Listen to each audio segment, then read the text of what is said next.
Alison, this is Sue. Knowing me, knowing you. We thought we might have a start first, but we decided not to. So Sue and I met on the Masters in Innovation, Creativity and Leadership here at City. We're some of the first graduates, and we've got some packages down in front here, some colleagues on that course. And now Sue and I work at ICLCity together for a company called Perspectiv. So we're here to talk about personal problem-solving styles. So what do we mean by? There's a couple here. What do we mean by personal problem-solving styles? What I'd like to do is ask this side of the room if you'd like to just find something to write with, something to write on, and if you could sign your name, please. And while they're doing that, this side of the room, those ones eating bananas, if you could fold your arms, please. Okay. So, those of you who just signed your name, could you put the pen or pencil, whatever it is, whatever it is you're writing, in the other hand now, please, and sign your name again. And the people over here are really grumpy, who are saying to me, come on, press me. Could you all now notice which hand or arm you have on top of your folded arms? And try and do it the other way, so the other hand, the other arm is on top. So, signature people, how did it feel? Changing hands.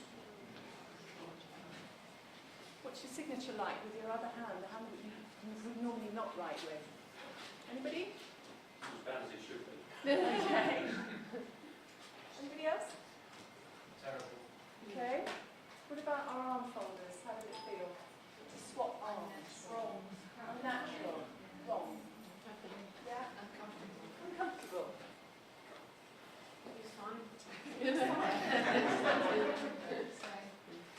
Can you write with your other hand as well?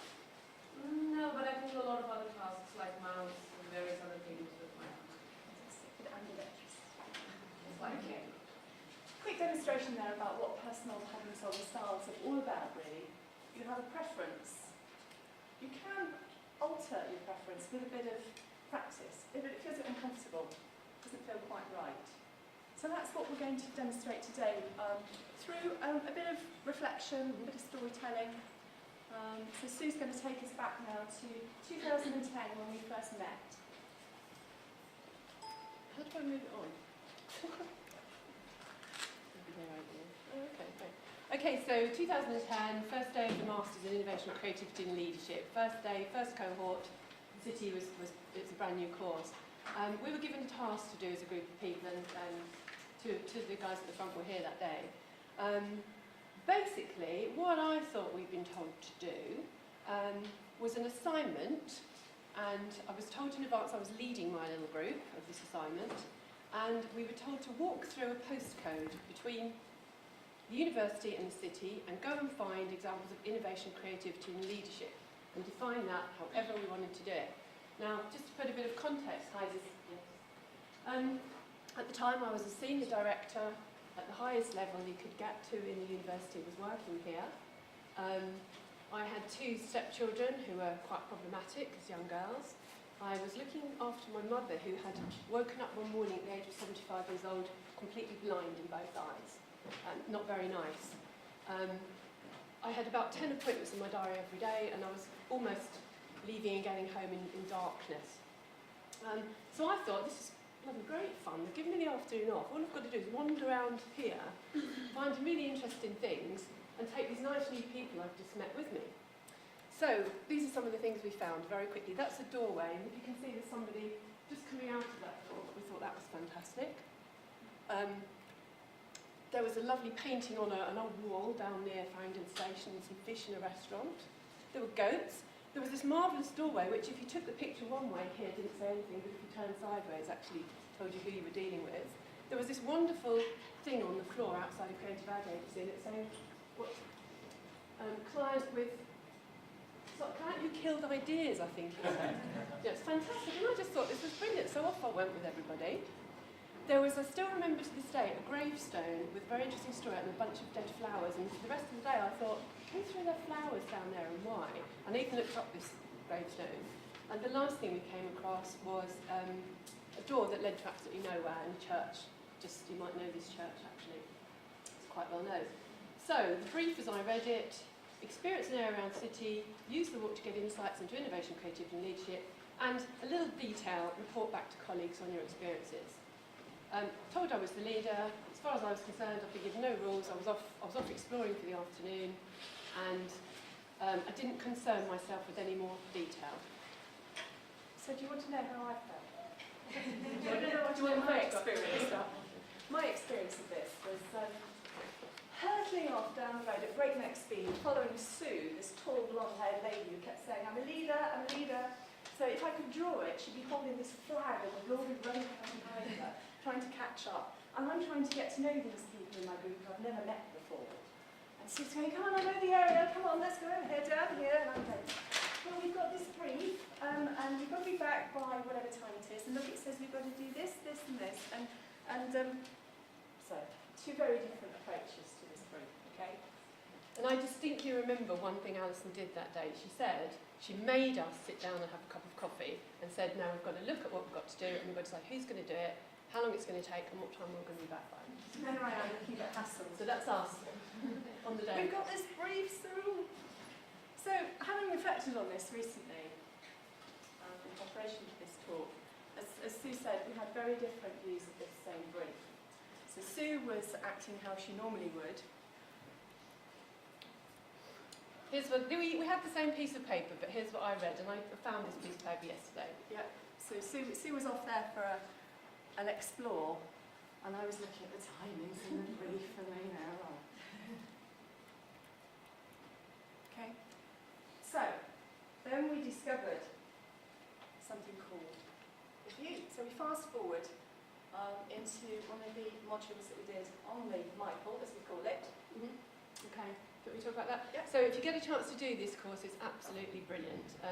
I think it was quite life-changing for a lot of us on that course. So if you want to know more about that, ask later. So this particular day we're doing creative problem solving.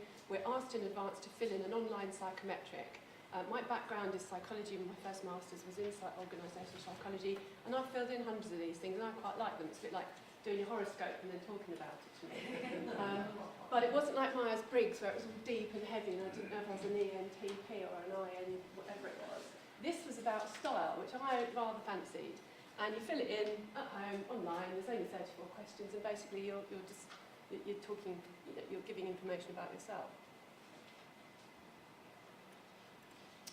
So, just a quick little bit about styles.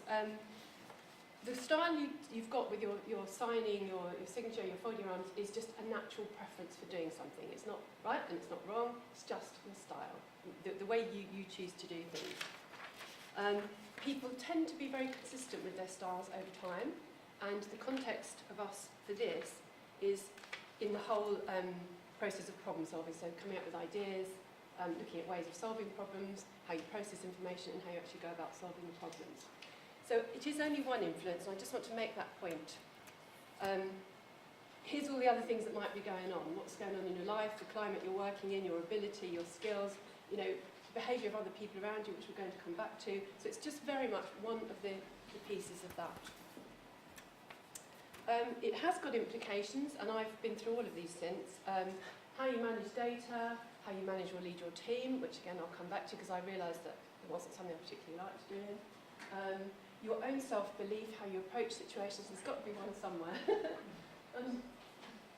You're right. Has anyone got a seat anywhere that... No. Okay.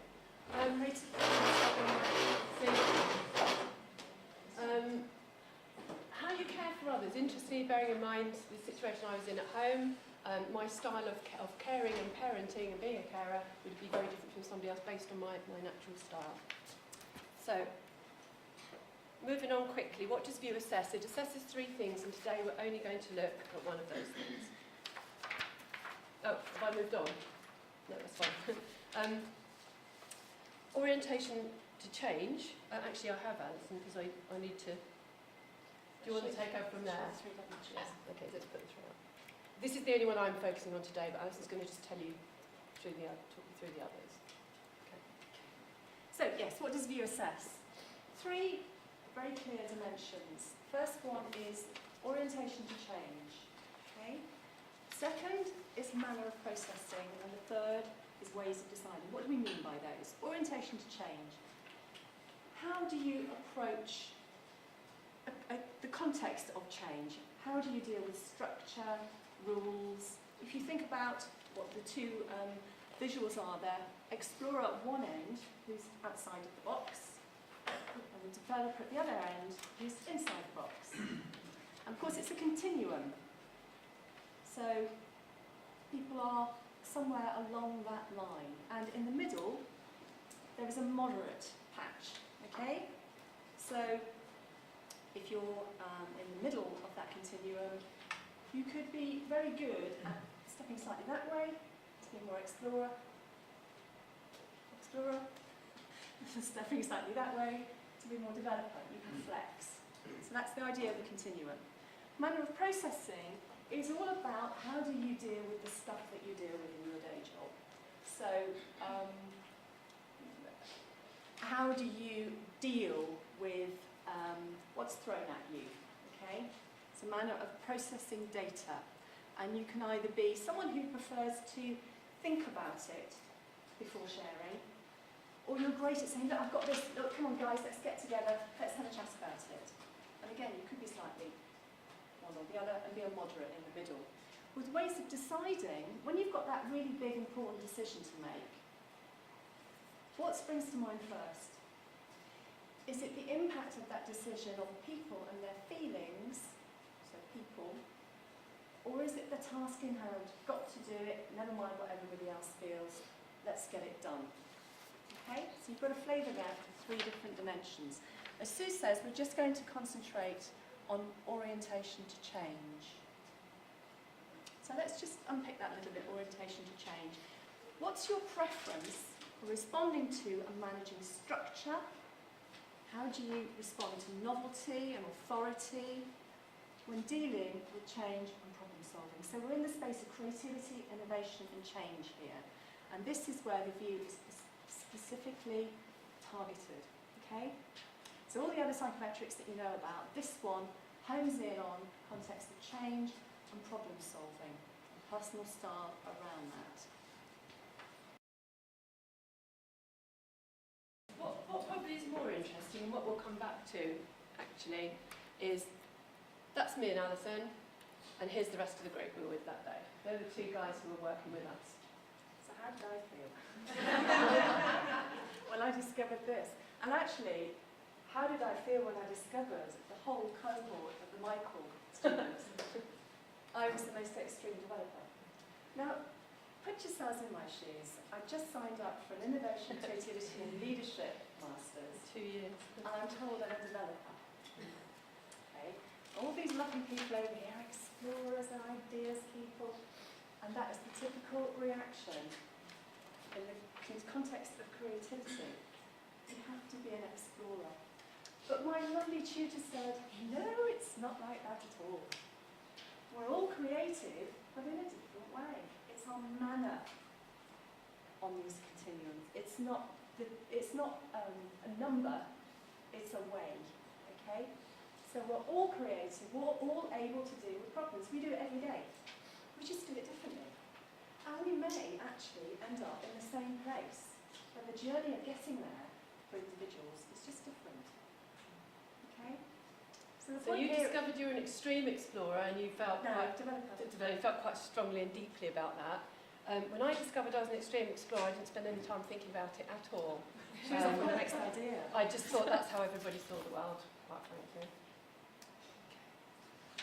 So, let's have a look. Where are we?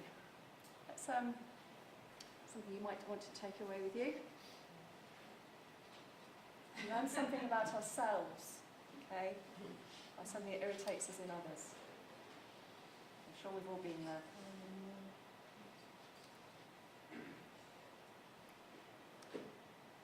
Might just want to have a little think about that. You probably haven't got enough time to do it properly, but do it? What are you doing? I touched this, not that. Stop fiddling. Right, look, it's your back break. Take it a break. Typical ways that we see developers. If we're an explorer, we see a developer in a certain way. If we're a developer, we see an explorer in a certain way. Just take a couple of minutes to read some of those. You may be starting to think, I think I might be a whatever. Anybody got an inkling as to what they might be based on what we've been talking about? Yeah. So one thing to think about is, do you see the other people from the other planet in a certain way? This is another way to think about it. On sound. But actually, wouldn't it be great if we did this?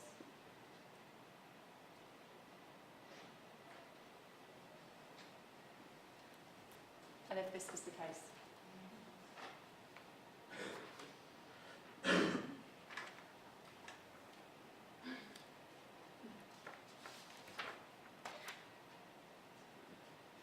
And the big point to make here is diversity in teams is really powerful. And if we understand what we are in terms of our personal problem-solving styles, and even better, if we know what everybody else in the team is, so if we have an enlightened organisation that can do that and enable people to understand about themselves and others, you get high-performing teams. Okay? So I think we've just got to find a few reflections on our journey. Yeah. Okay, so I'm going to finish this with rolling forward 2 years to my last project, which I was actually on with Steve, where we actually sat down at the beginning and said, look, what are our strengths? How are we going to work them? How are we going to make this project easy? And how are we going to get the highest marks? And that was a very different experience to me. Although I still do remember Stephen shouting at me, Sue, do not leave the room again. And I said, but I was only going to go and get some biros and some scissors, but he made me, do you remember that? He made me sit back down. What we do have in common in the other preferences is quite high regard and concern for people. So actually, we were both of us very conscious that the groups got on okay, and we did quite a lot of sorting there. Do you want to talk about your last project? Do you want to move on to the... Okay, so we're going to finish because we've only got a couple of minutes. Work, I've used this a lot. My situation at the end of this course was completely different in that I didn't want to be a director and I decided I wasn't going to be anymore. And I've taken myself down the organisational chain where I'm now temping at City and doing consultancy with Alison. That's meant me working completely to the strengths that we worked on that day. At home, I did get my husband to do this, and interestingly, he came out here as a bit of an explorer, and I went to see Andy, who we worked with, and I said, he's filled in the form wrong, he's lying, because he's not an explorer, he's a developer. He makes us get up on Saturday and plan our day. And Andy said to me, just remember where you are on the scale, and how you're seeing him, and how the rest of the world might see him, and when we went back to work, everybody he worked with sees him at the explorer end, but to me he wasn't. So do you want to? Yeah, on that. Yeah. And I use it a lot. It's kind of this little thing on your shoulder all the time. And once you know what you are, you can deal with situations, I think, much, much better. When I know in the last week I've said to see, I'm running around like an explorer at the moment. And it felt really quite uncomfortable, but I knew what I was doing and I knew what behaviours were needed. And I probably got to the same point, I don't know, maybe a slightly different time scale, but I got to the same point, it's probably the same result, or not far off. But the journey of getting there has felt really uncomfortable because I'm having to be more explorer. In my personal life, I think my husband's an explorer, but I can't sit him down long enough to fit him in. He's the sort of person that at 12 o'clock on a Saturday would say, I'm going to rip the bathroom out, and I'm going, but we haven't finished the kitchen yet. So you start to accept how other people are. It's all about diversity, accepting, knowing who you are, and how best you can work together. Okay? So this final slide here is all about self-awareness. Okay? If you combine your self-awareness through view and something we call reflective practice, which is taking time to understand what has happened in a situation, how you have interacted with people, what the result has been, how people have been affected, the impact of your actions, your behaviours, your thoughts, and how you speak. The impact of all of that, combine that with how you are, your personal problem-solving style, you'll get to high-performing and improve teamwork. And we have to stop there because we've just We had do. to sign that. We could go on and on, but we're not going to. But we have got time for a couple